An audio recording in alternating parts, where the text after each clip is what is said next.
Good evening. Good evening. I hereby call this meeting of the Public Safety Committee to order. There are two items on the general agenda. There is an item giving us a report on the Winston-Salem Police Department's recent reaccreditation by the Commission on Accreditation for Law Enforcement Agencies. Item G2 is an ordinance amending Chapter 22 of the City Code relating to fire prevention and protection. There are two items on the consent agenda, and as we all know, items on the consent agenda are unanimously approved unless a council member wishes to be pulled for consideration. With that being said, members of the committee, are there any items at this time that we should be pulled for consideration? Move for approval. Second. There are none. It's been motioned and properly seconded. All in favor, please say aye. Aye. The consent agenda is approved unanimously. Item G1, please.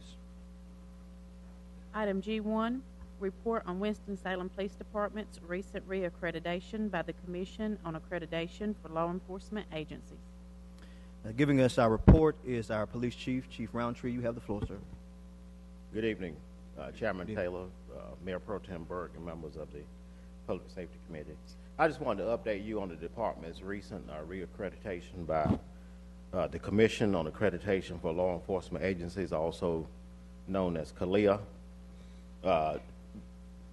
Just for brief background purposes, in 1979, the Commission on Accreditation for Law Enforcement Agencies was created from the combined efforts of the four major law enforcement agencies, the International Association of Chiefs of Police, the National Organization of Black Law Enforcement Executives, the National Sheriff's Association, and the Police Executive Research Forum.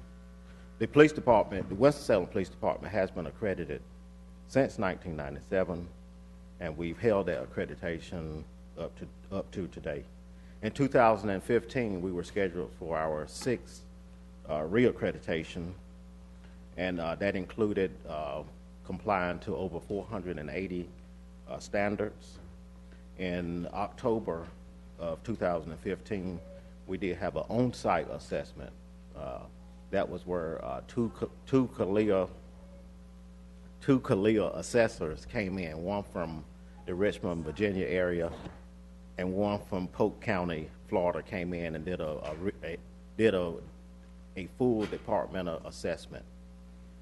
April the 2nd, 2016, we went before the full commission in St. Louis, Missouri, and we were awarded our seventh reaccreditation by the commission during that time. All right. This is in my opinion, this is a milestone not only for the police department, but also for the city of Winston-Salem. Thank you. And I would like to recognize our accreditation manager, September Tuttle, and also Sergeant Leone. They did a lot of work on this to make sure that we met all the standards. They kept me and the command staff and the rest of the department to make sure that we did meet all the requirements. So thank you too. Thank you. Thank you. And if I may, I would like to.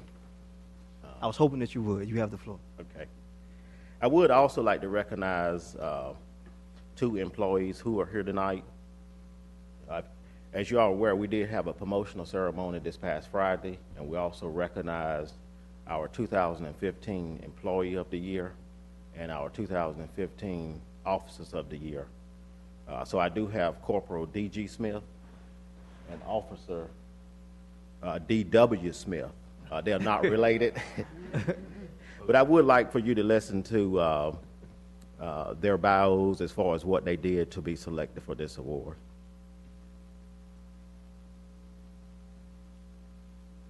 On January 17th, 2015, Corporal David G. Smith and Officer David W. Smith responded to a single vehicle accident on Silas Creek Parkway. Communications advised that the vehicle had left the roadway and was in Peters Creek. Corporal Smith and Officer Smith were the first to arrive on the scene. They found the vehicle on its side in Peters Creek. The driver's side of the vehicle was under several feet of water. A strong odor of gas was coming from the vehicle. The officers immediately entered the frigid water to rescue anyone in the vehicle. Corporal Smith was able to break the glass sunroof, whereupon the officers saw that the driver was still in the driver's seat with his head underwater. The officers pulled the driver from the vehicle and onto the creek bank. The driver did not have a pulse, so they began administering chest compressions until EMS arrived. The officers then re-entered the frigid water to check for any additional victims. In recognition of their professionalism and quick action in the performance of their duties, Corporal Smith and Officer Smith were each awarded the Medal of Merit earlier this year, and it is Police Chief Roundtree's pleasure to recognize them as the Winston-Salem Police Officers of the Year for 2015.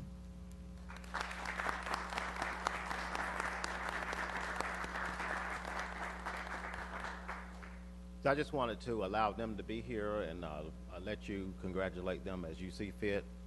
We're proud of what they were able to do to assist the citizen in a dear time of need. So thank you for allowing me. Thank you, Chief. I just want to say to Officer Smiths, I used to believe that a cool name for a superhero would have been Clark Kent. But now I got the memo that all the superheroes are named David Smith.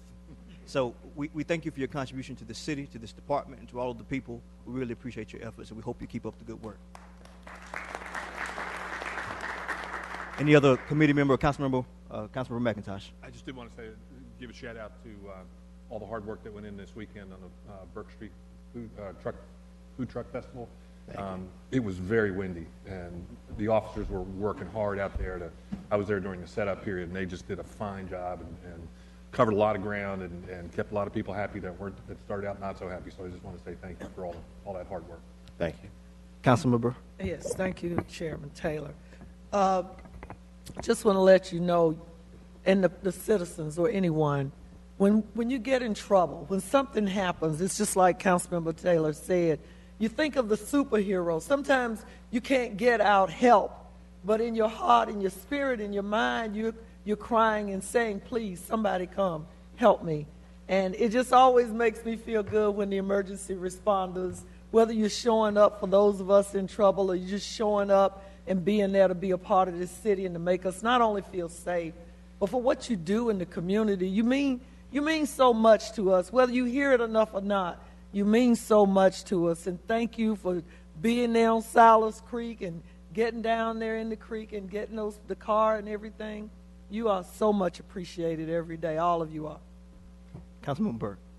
Well, I appreciate what you do, and I know it's important for us to have the confidence in our police department. And I've said so many times in a passionate way that I feel safe when I come and go in this city, and I feel that we have a chief and a department who's committed to their job. And I would also hope that the citizens will continue to give respect. And Chief Roundtree, I think at one time we need to also hear more about our neighborhood people, how we're responding to the police and what kind of progress we're making, because we have quite a few neighborhood associations. And when we have this kind of organization, then we need to let them tell the story. And I've also said, when I look at boys and girls who are coming and going, the relationship that they're building with our police department, I want to have a little record about that. As we see them in the neighborhood, we want them to run to the police, not away from the police.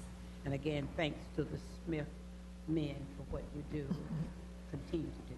God be with us as we carry out our duties. Thank you. Thank you, Chief. Karen Watson, she couldn't be here tonight, but she was selected as the Employee of the Year. That's the non-sworn equivalent of the Officer of the Year. All right. Okay. And if I can just have one more moment, please. I would like to bring to your attention that April the 10th through the 16th is designated as National Telecommunicators Week. So we just want to recognize our telecommunicators that perform in such an exceptional manner for the police and the fire departments in dispatching police and fire. Just for example, in 2015, they processed over 500,000 calls for service for police and fire. So we do want to thank them for all that they do every day and recognize them during this week also. Thank you, Chief. May I just say one other thing? Councilmember Burke. Also, Chief Roundtree, I would like to say, when I see the police coming and going, you have some very courteous police. Thank Your you. assistant chiefs, always so helpful. When we're at places, they make sure that how they respond to the people at the gatherings. Oh, that's Chief standing up there. That's him. Well, I tell you, I saw him become a police, and since you say that's him, he had the highest average of his class. And I can still see his mother, and his mother was a curriculum specialist for the school system, reading specialist. She was seen as an authority in that particular area. And she had a good friend, Mary Jo Isaac, who was the principal of Diggs. And they were there, and of course, as a mother, her eyes filled with tears to see her son become a police and then to have the high average that he had. And then when I see your captains and your lieutenants and your sergeants and your officers, all of them, it makes a person feel good when a police is pleasant. Now, we know how far to go with it, but it makes them feel good when they can feel comfortable being in the area where you are. And I want to say thank you. Thank you for letting me know. Thank you, Chief. And before we get to item G2, I just want to say to all of our first responders, our police department, our fire department, a lot of times there are people who have something to say about the job that you do. But when possible, we want to highlight some of the good things that are going on in this community. There's a lot of people talk about the bad things, but we have really, I say, the best police department and fire department in the United States of America. And when we cannot highlight the good things they're doing, we're going to do that in this community. We've done it. We're going to do a better job of it. So thank you to both departments. Thank you. And emergency management as well, Mr. Sattler. We can't forget you. Thank you, sir. Item G2, please. Item G2, ordinance amending Chapter 22 of the City Code relating to the fire prevention and protection. Giving this report is our fire chief this time, Chief Mayo. You have the floor, sir. Thank you, Mr. Chairman. Good afternoon, Madam Mayor Pro Tem, members of the committee and council. Before I begin, if I may, I'd like to introduce somebody who's familiar to you. You've seen Assistant Chief and Fire Marshal Bob Owens before, but in the back corner, Administrative Captain Marlene Kosterka is joining us this evening for the first time. She moved from operations to administration 2 months ago, and she's been designated as the fire department's accreditation manager, and she has set the goal of sitting before the Commission on Fire Accreditation International in August of 2018. So, as you say, we may be the best fire department in America, but we will be better. I love it. I promise you. Thank you.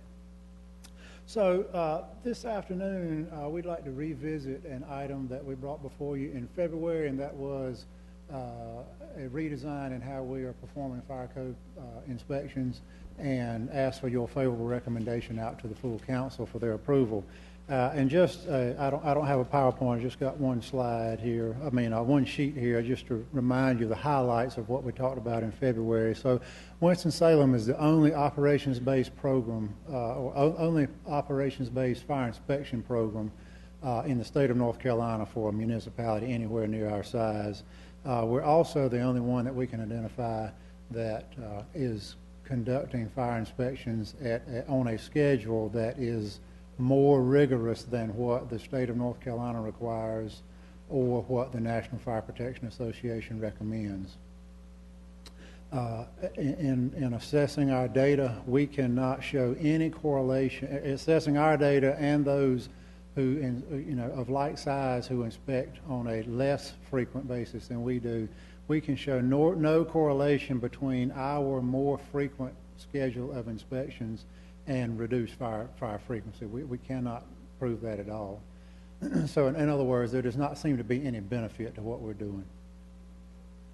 The program that we currently operate with places an obstacle between our current engineers and aspiring captains. The test is very rigorous. More importantly than that, it is quite expensive, and although we reimburse for the time that the individual passes the test, the passing rate is not that high in any discipline. So there is a cost that has to be incurred by the employee until they pass the test. So the proposal is that we adopt the state-required and National Fire Protection Association recommended schedule. Just doing that alone will reduce the number of inspections we conduct next year from what we're doing this year by over 48%. This increases the quality of inspections because we are putting people out who are trained specifically to enforce the fire code, and that's what they do all the time.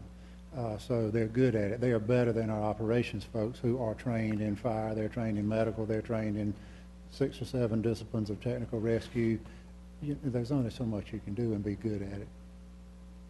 If this would be a more business-friendly program, because our operations companies that are conducting inspections, they're in service. So depending on what time of day it is and what's going on, they may come and go 2 or 3 times from a business, interrupting that business owner before they can get the inspection completed and get the paperwork signed off and everything taken care of.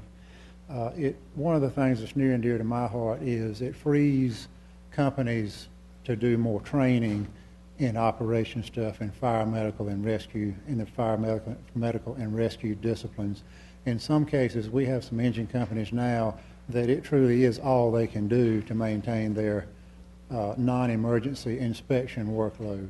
And that addition to the training hours, I have no doubt that it is going to improve our raw score toward reducing our ISO rating, which does stand to reduce insurance costs for citizens in Winston-Salem, property and casualty insurance.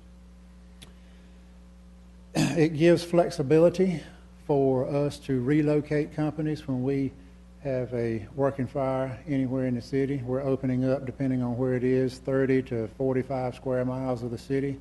The inspections program binds us down during business hours to be able to relocate companies to help fill the gap, because when we move them out of their territory, they get behind on their inspection schedule, and we are required, because we have reported a particular schedule to the state, we're required to stay on that schedule.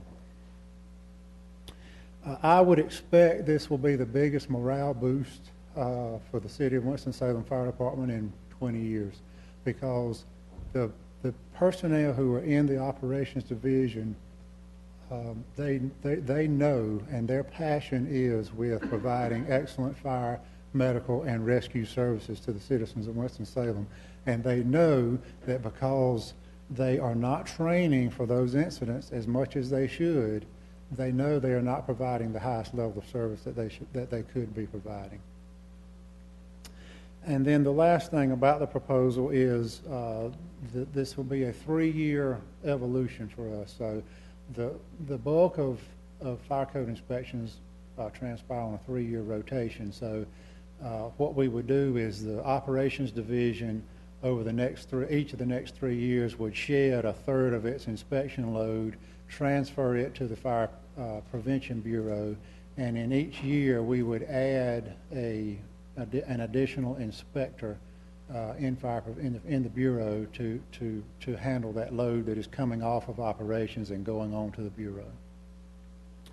So if you will, and that the cost associated with that would be about $81,000 in year 1, and then in year 4, after everything is up and everybody has their equipment and vehicles and radios and all that stuff, it would be about an annual cost of about $220,000. So the last thing I have is, so the action that we would require by the full council would be, in addition to approving the funding and the additional positions, we will have to adopt a resolution, and it's in your agenda packet. The council will have to adopt that resolution saying what our new inspection schedule is, and we'll have to report that to the Office of State Fire Marshal. So, thank you, Mr. Chairman. I will entertain any questions that you or any of the other members may have. Thank you, Chief. Members of the committee, council members, we've heard the Chief's request to transition to the new inspection schedule. Are there any questions for him at this particular time? Councilmember Burke. I would just like to say thanks for the report, and I've all back there talked about doing a different way of doing inspections, and I'm pleased to see we've gotten to a point that we can see advantage to doing it this way. Thank you. Thank you. Councilmember McIntosh. You're expensive. But I know that we all care about fire safety. So, I mean, I think these expenses are well worth it. I know from being in the commercial real estate business that there's a lot of tension between fire inspectors and businesses just because of the inconvenience that it imposes. And I think that that'll go a long way to the business community. They'll be behind this as well. I had a question about the inspectors, the hires on the inspectors. Will they come from within the department? Will you bring people outside? Will you move them up and bring people in? It's hard to say until we open up the process and start looking for that position. It is, I'm going to say 30 or 40% chance they would come from inside, 60 or 70% chance they would come from outside. You feel comfortable with that? And on the flip side of the expense coin, we will see some less wear and tear on our big vehicles, right? I mean, your inspectors will be out in Chevy Blazers and stuff instead of the big diesel trucks. That's correct. Something even smaller than a Chevy Blazer, probably.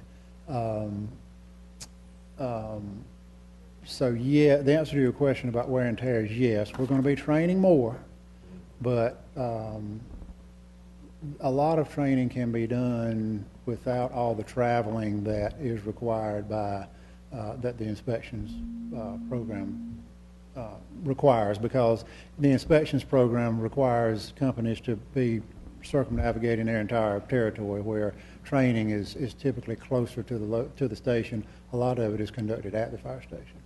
Thank you. Councilmember Adams. Yes, can't say enough about safety. I think the citizens will be very pleased in the direction that we're going, as well as, like you said, our staff. It's a progressive undertaking, what we're doing, but it's something that we have to do. And I commend you and your team for moving in that direction. You've heard my comments when you got here about what my expectations are so far as what I think and where I thought we needed to be. I see us moving that way, and I'm very, very happy about it.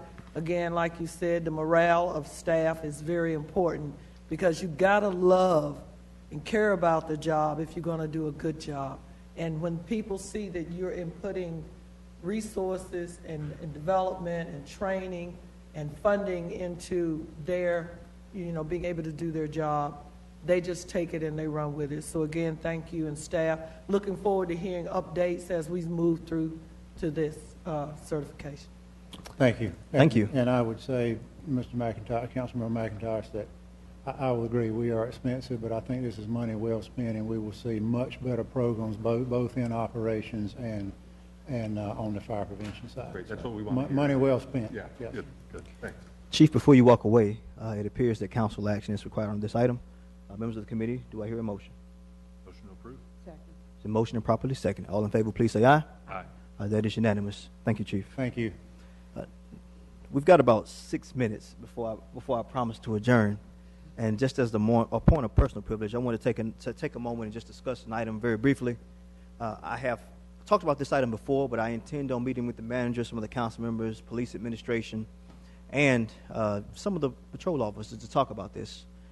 A few days ago, maybe less than a week ago, the DEA sent a memo to some of our federal legislators. The Drug Enforcement Agency sent a memo to our federal legislators discussing how they might look to reclassify, how they classify marijuana on the federal level. Currently, the DEA lists marijuana in the Controlled Substances Act as a a Schedule 1 drug, which is kind of the same thing on the federal level as heroin or LSD. So by July, they look to change that classification. I use this as a larger point of conversation to talk about how it affects our local criminal justice reform. We know we've always been on the cutting edge, whether it's body cameras, whether it's SORA, whether it's the crime lab in this city on local criminal justice reform. What I'm going to discuss very briefly, I'll say that our officers in practice already do this, but I want to make sure that we take a look at a policy to put this in place. So the plan will be to issue a policy change within our police department that defines what a small amount of marijuana is. We could say it's 7 grams, 5 grams, 2 grams, whatever the case may be. But whatever we decide a smaller marijuana is, I'm looking to reclassify that misdemeanor offense for departmental purposes only and make that comparative to the level of a minor traffic misdemeanor offense. Again, I'm not looking to decriminalize, legalize, nor could we do that, marijuana in the city of Winston-Salem. That's something that needs to be done on the state level. But for our officers, this puts small amounts of marijuana in the same category as speeding offenses and expired tags. So just as in those cases, we would request that the officers issue a citation to citizens found in possession of small amounts of marijuana that could be 7 grams or whatever, and they have their day in court. Again, we're not looking to legalize that, but we just say to the officers, we'd like you to issue that citation. You still have your day with the magistrate, your day in court. Officers still have the authority to exercise their discretion in those cases, especially in those cases where there's presence of other extenuating circumstances or other criminal behavior. I just want to be clear that, all of these offenses are still legal. We're not saying we want to legalize them, but I just think that in our court system, national, state, and locally, prison or jail should be reserved for recidivists and some of our more major offenders. And I know our officers do a good job of that locally. I feel that if we're able to pass a policy change like that, we can work with our legislators in Raleigh to see that any additional surplus revenues go towards drug treatment, which is important in these cases, job training, and apprenticeship programs. I'll say finally that I initially floated this concept on social media in August of 2014, got a really, really, really good response about this issue, and I think that the new classification situation with the DA made me bring it up. But I think this proposal would complement the newly proposed policy of the DEA. It would place less burden on our officers by not tying them up at the magistrate's office, allowing them to be in the field and not dealing with those types of issues, issuing a citation and letting the courts deal with it.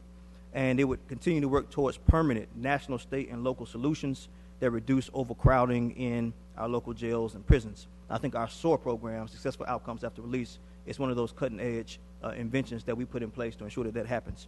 And I'll say this in conclusion, criminal justice reform, whether you're Republican, Democrat, Green Party, whatever, it's the only issue nationally, state, and locally that's getting bipartisan support.